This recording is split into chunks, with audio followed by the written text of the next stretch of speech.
Welcome to the Ask Faleskini podcast with a guest. I'm proud to present Anne Grady. Anne, welcome to the show. Thank you so much for having me, Peter. I'm so excited about having you on the show. I read most of your book, some of the PR stuff, and I would really like to talk.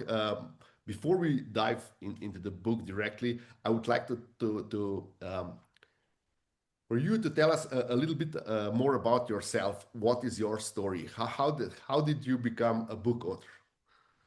Well, like you said, I'm an author, I'm a speaker, I'm a trainer. So I work with organizations to help them adapt faster, recover stronger, lead effectively. But my personal journey started with my son, Evan, who has some unique special needs, mental illness, autism, developmental delays. And so our life has been filled with psychiatric hospitals and treatment centers and self-contained classrooms. It's been a lot. And so through that journey, I have had numerous health challenges. I've had lots of traumatic experiences with my son. And for a long time, I studied resilience. How do you get back up after you've been knocked down? But what I learned is that that's surviving.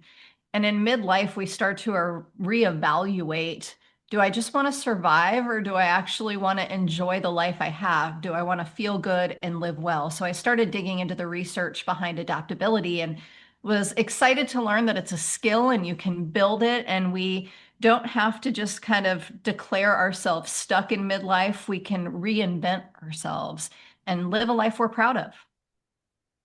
Amazing.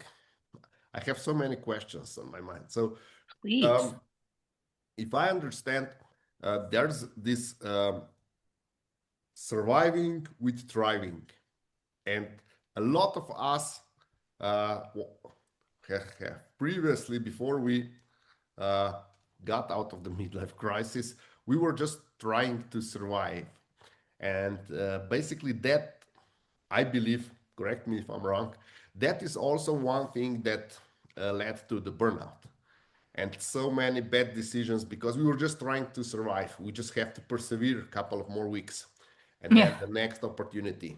And we have to stay strong for another month or two, and then things will improve. And everything was in a future. Yeah. Nothing was here and now. And as we talked before we started the recording, you have amazing video on your YouTube channel that helps us get in here and now. It's a kind of meditation or guided meditation, and I really like it. Can you relate a bit about here and now? And you also talk that here and now we are safe, and most of our anxieties are are due to not feeling safe, not being in the moment. Can you relate this feeling safe, thriving with being in the moment? What's the catch? Yeah, and you said that adaptability can be learned. Can we? What's your opinion? Why we didn't learn that, and from whom should we learn that? That is also what I would like to know of you. I hope that that's a lot of topics to cover. Sorry, but I really like to pick your brain because you're so special, and you put it so nicely in your YouTube videos. You explain it in such a language that everyone can understand. Well, thank you. All right, let me try to unpack all of these. So, first of all, your brain is designed for one purpose, and that is to keep you alive. Your Mhm. brain doesn't care if you're happy or if you're in love or if you enjoy your job or if you have great friendships. Your brain's primary goal is to keep you alive. So, to do that, it is constantly scanning your environment for anything that it perceives could be a threat. But as we've evolved, your brain doesn't know the difference between like a tiger chasing after you or uncertainty. It doesn't know the difference between a real threat or a perceived threat. So your brain, when you read an email that is just makes you miserable or stop breathing, like you grip yourself, the same thing happens to you physically as if you're being chased by someone.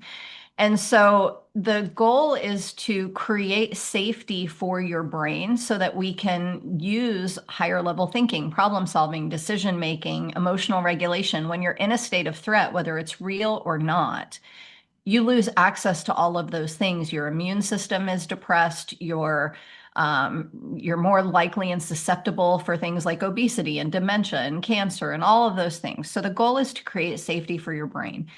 Now, anxiety lives in the future. Our brain imagines what could happen. That's like worry, right? What could happen? Depression lives in the past when we dwell on things that were that we can't change. But your brain is happiest and safest when you're in the moment you're in, even if that moment isn't the one you wanted. So all of us get distracted. In fact, your listeners have probably thought about something other than my answers just since I started talking. And that is totally normal. We spend half our time mind traveling, being somewhere other than where we are. And so part of that leads to this feeling of stress and overwhelm. You said burnout, stems from all of this feeling of uncertainty, and it comes from just our brain being exhausted. So anytime you start to feel anxious or stressed or worried, your power lives in bringing yourself back to the moment that you're in. What's interesting about stress and anxiety is that they're physical symptoms and you can't think your way out of them. So a lot of people, when they feel stressed or anxious, they try to think their way out. Why do I feel this way? I Mhm. shouldn't feel this way. I have so many things to be grateful for. Yeah, all of those things may be true, but they're not going to help you out of the anxiety and the stress. So when you're swept up in those physical sensations of anxiety and stress, you bring yourself back into your body because that registers safety to your brain. Your brain knows you're where you are. So it could be as simple as feeling your butt on the chair you're sitting in, or Mhm. feeling the air on your face, or tasting what's in your mouth, or anything you can hear. It's just bringing yourself back into the present moment. Now, worry is different. Worry is the cognitive component of anxiety. Worry is an intrusive thought. You can't control it. But worrying or dwelling on that thought is where you get to take back control. And so, one of the easiest techniques for that is just to catch yourself going, oh, I'm having the thought that I'm going to screw this up, or I'm having the thought that this isn't going to work out. And just that little phrase, I'm having the thought that, creates enough space so you're now no longer inside of the thought, you're observing it, and you can decide whether you want to engage it. Most of our thoughts are the mental equivalent of junk mail. You didn't request it, you don't have to open it. And just because you have the thought doesn't mean you need to give it a microphone, right? Most of our thoughts are negative and repetitive. Okay, I have a question. Please. Thinking about the thought seems like metacognition, and I really like it, and it's important. But is everyone capable of uh, abstract thinking or metacognition? Is everyone able to do that? Because No. okay, No, thank some you. people don't have internal dialogue. It's rare, but there are people who don't have mental chatter, and I am so jealous of those people because my brain is talking to me all the time. Yeah, metacognition is just thinking about the way we think, right? And if you want to change your thinking, which, by the way, your thoughts drive your biology. So if you're excited about something, your body reacts. If you're scared of something, your body reacts, but most of that's happening in your head, right? So not everybody has mental chatter. So for those that don't, they're more prone to stress and anxiety, less prone to worry, which Mhm. means their power lives in that physical sensation coming back into your body. I personally am a worrier, right? So there's a couple of techniques that I use. One is just catching myself, right? I'm having the thought that I'm going to mess up this interview. And then I can say to myself, okay, that's a normal thought. Anyone would feel that way. Do I want to keep going down that road? No. All right. So what do? I prepare, right? There's another technique, though, that's super helpful. And it is what I call a worry window. And it is to give your brain dedicated time every day to worry on purpose. Your brain's going to do it anyway. This is just training you to do it on your timetable.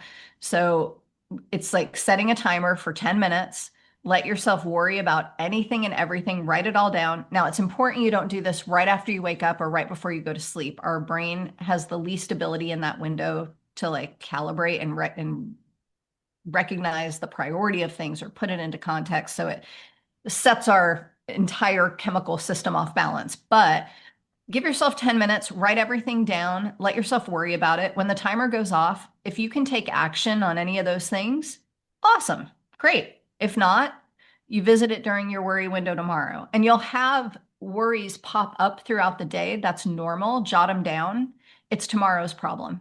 You can worry about it during your worry window tomorrow. And so what you're doing is you're giving your brain permission, like, okay, yeah, you get to overthink, you get to worry about things. Don't worry, you'll have your time. But right now, I'm in charge. So we tend to think like, well, that's just what my brain does, but we can train our brain. And that's what adaptability really is about. It's the skill of training your brain to recognize how you're showing up and being deliberate about how you want to show up next. The values pillar. So I broke down the pillars into the word evolve, and the first V is values. And so this one in midlife, I have found to be incredibly empowering.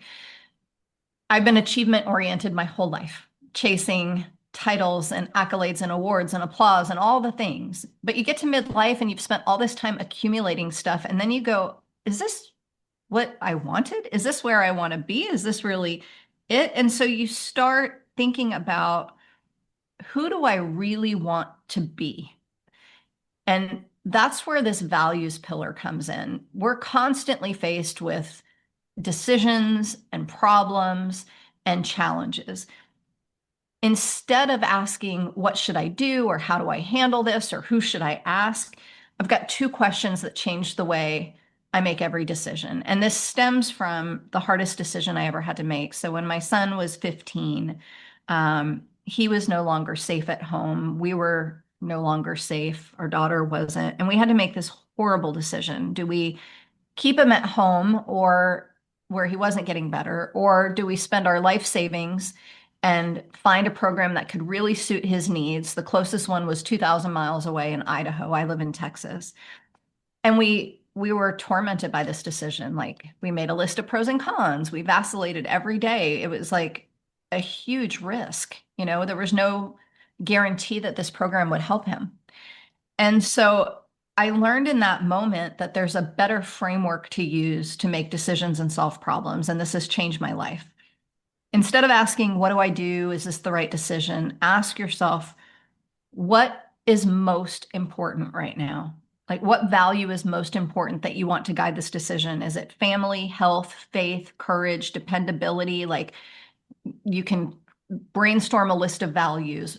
What is the one value in this situation that is most important? And the second question is, which choice reflects that? So in our situation, I asked the question, what is most important? It was family, not just Evan, but our marriage, our daughter, our health. I had already gotten sick. I was diagnosed with an avocado-sized tumor in my face that resulted in facial paralysis, scratched cornea, a whole bunch of health issues, and my husband was having issues. And so we decided family was most important. And then the question is, okay, which choice reflects that? If somebody values family, what would that person do in this situation? What would the kind of person I want to be do in this situation? In the end, we knew that the right decision for our family, no matter how much it hurt, no matter how much it cost, was to get Evan the help he really needed. Now, I didn't know it in the moment, but hindsight, looking back at that, Evan turned 23 on Thursday last week. And so in hindsight, looking back on that, I know it was 100% the right decision. But at the time, I had no idea. And so your values serve as a filter. What's most important to you in your life right now? And are your choices reflecting it? Do I take the promotion? Well, if your value is balance, maybe not. Do I speak up in the meeting? If your value is courage, then yes. So it's really about shifting from how do I act, to who do I want to be, and what would that kind of person do in this situation? Okay, I just want to have a Jungian intervention. Would you say that these two questions shift our decision making from conscious to the unconscious mind? I think that's a great way to look at it. So our unconscious and our subconscious work constantly in the background. And so it's hard because people say, well, what does your gut tell you? What does your brain tell you? It's hard to know because there's so much mental chatter, there's so much confusion. Like our mind is this chaotic ball sitting on top of our shoulders, and we're trying to make sense of all of it. And so those two questions simplify everything because they put you back in control, they give you agency. Life is hard sometimes because we don't control a whole lot, but you do Mhm. control your choices. You do control what's most important to you. And it may not end up being the right choice.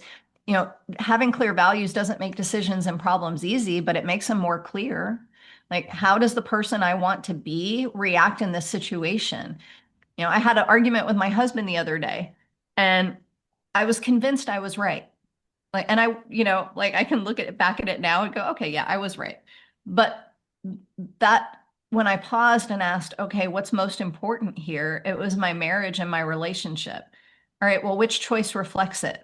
I can keep arguing that I'm right, or I can agree to disagree and move on and have a good relationship. So I think you can ask that in any situation when you're upset. What's most important right now? Okay, if that's the case, what choice do I make because of it? It just simplifies everything and gives you a filter. Okay. From personal life, I would like to take you more into the business space. You're also helping companies get their values straight. Um, and I would like to get your opinion on my theory that every business is basically just a lot of people, and values in let's say 5 years, they are the lowest common denominator of everybody's involved values. Would you agree with that? And how do you go into helping business get their let's say vision clear, Yeah. and how should they um, introduce value? Because we now know that values, a piece of paper or something written on their website, does not make any change. We need to live these values, and we need to um, act accordingly every day. And as you said, in private life, sometimes we need to, because we value our customers, we need to make something that is not beneficial for the company or not the best for the baseline, but can help company in the long run, and can also show our, let's say, co-workers that we are humans and that we need to um, like eat the loss and do the right Yeah. thing. That this is more important than to come out on top and winning for, let's say, for the money's sake. It's more important that we preserve our values. Could you discuss a bit more about that? Because I know that you're an expert in this field. So I'm so glad you asked. I work with teams at like Lockheed Martin and Google and Mhm. Microsoft and Johnson and Johnson and all kinds of companies. And you're right, values are typically just this poster you hang in an office somewhere with an eagle soaring that says, leadership. But the truth is that teams with shared values perform better. And when it's uncertain, when there's change and disruption, it's not rules and policies that keep people grounded. It's the values they share. Because when everyone has a clear playbook, everybody knows what's expected. So here's how you do this. If you're with a team, you decide, have everybody write down what are their top three values, like the things that they think would be most important to guide how the team operates. It might be things like respect or integrity or trustworthiness or any number of values, right? So you give your team a list of values. You can go to AI and say, give me 100 values, right? Have your team each identify their top three. What are the top three most important things that you want to guide how we behave and how we treat each other and make decisions about the business? That's the first step. The problem is saying you value integrity or respect sounds noble, but what does that actually look like in daily behavior? This is the piece most of us miss. We say we value these things, but we don't define it behaviorally. So, for example, if I say I value, so first, let me back up a step. So, everybody writes down their top three values, put it on a flip chart or a whiteboard, get everybody's up there, and then have everybody vote on their top three from the ones that are listed on the board or a sheet of paper. And whichever get the most votes, those become the values that you use to guide your behavior. Now, once you've got those, you define them. So integrity might mean I speak up, even, I speak up even if it's uncomfortable, or I admit when I'm wrong and I do what I can to make it right, or I'm honest, or any I can be counted on to do what I say I will do. It's important that the team defines that behaviorally so you can observe those behaviors. Because the litmus test is if I watched your team interact with each other, would I be able to know what you value based on your actions, not your words? So there are times when values will clash. For example, I might value speed and efficiency, and you might value quality. And so if we have a new product coming to market, or we've got, a software update, and one of us is going, we got to get it done now, and the other is, we got to get it done perfectly, those values are clashing. It's a great time to have a conversation around what is good enough and what is fast enough. Because you might have to agree that this week we focus on speed and next week we revisit it and tighten it up and focus on accuracy. At least it's a conversation, because without it, everybody's operating off their own assumptions and priorities, and it's easy to resent other people and get frustrated by other people. But in reality, they're living their values, right? So it's a conversation. But you talk about these in one-on-ones, in meetings, like at the meeting, if you say our value is integrity, all right, team, let's talk about how we practice that week. And to your point and your example of, we have a customer issue that's going to cost the company money, right? Well, if our value is integrity, it's an easy choice, because the right thing to do is to value the customer. If our value is profitability, then that might lead to a different decision. Now, I tend to think overall you're more profitable if you do what's right for the customer in the long run, but that's a decision the team has to make, right? So it's what 3 to 5 values do you want to guide the way the team talks to each other? And this is not just on good days when everybody's rested and happy and doing great. This is when stuff hits the fan and you're exhausted and you're working long days, right? When everybody agrees on them, it takes the guesswork of how out of how you treat each other. You go from, assumed expectations to articulated ones, and it makes all the difference for how the team operates. Amazing. I really like your insights. Before we wrap up, I would like two more things. What's your number one advice for person listening our podcast? Where should they start, let's say, improving? What should be the one topic they should address first? So the biggest thing I would say in our middle years, in our midlife, is we wear a lot of labels. Mhm. Hi, I'm Anne. I'm not athletic. Hi, I'm not a math person. Or I'm a strategic thinker, or I'm a morning person. We wear all these labels, right? But we never stop to ask, who gave me this label? When did I decide to put this on? And I'll give you an example. In the fourth grade, I was asked to play a game of dodgeball. And I don't know if you know what dodgeball is, but you peg people you hit people with these big red balls. And I got pegged in the face. And my coach was laughing at me and said, "Well, Anne, I guess you're just not very athletic." And I put that label on and I wore it like I turned 51 last week. I have never joined a sports team since that day, because I just put on this label that I'm not athletic. And then we live it like it's true. So in the middle of your life, you've collected all of these labels that you've put on yourself, that other people have put on you, and it becomes comfortable, but only until it becomes a cage. And then it limits us. And then we tell ourselves what we're capable of based on labels we put on in our childhood. So my biggest piece of advice is, pick a label that you're wearing that's no longer serving you, and behave like the person you want to be instead.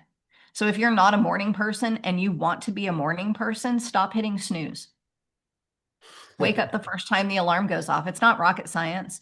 And you can say, but I'm not a morning person. There's no such thing. There are people who tend to do better early in the day and people who tend to prefer late at night. but there's not a person, right? There's not a math person. There's people who it's easier for, sure. But the idea is don't settle into a life defined by labels that you either didn't choose or that no longer fit. Amazing. And just before we finish, where can our listeners and our viewers get in touch with you? So you can go to evolvability.com and there's a free index that you can take to find out how adaptable you are right now. You can also learn more about my work and where to get books. And a portion of all my book proceeds go to the National Alliance on Mental Illness. So it's just evolvability.com. Thank you, Anne. Thank you for all the insights. Thank you so much for having me, Peter. It's been a pleasure talking with you.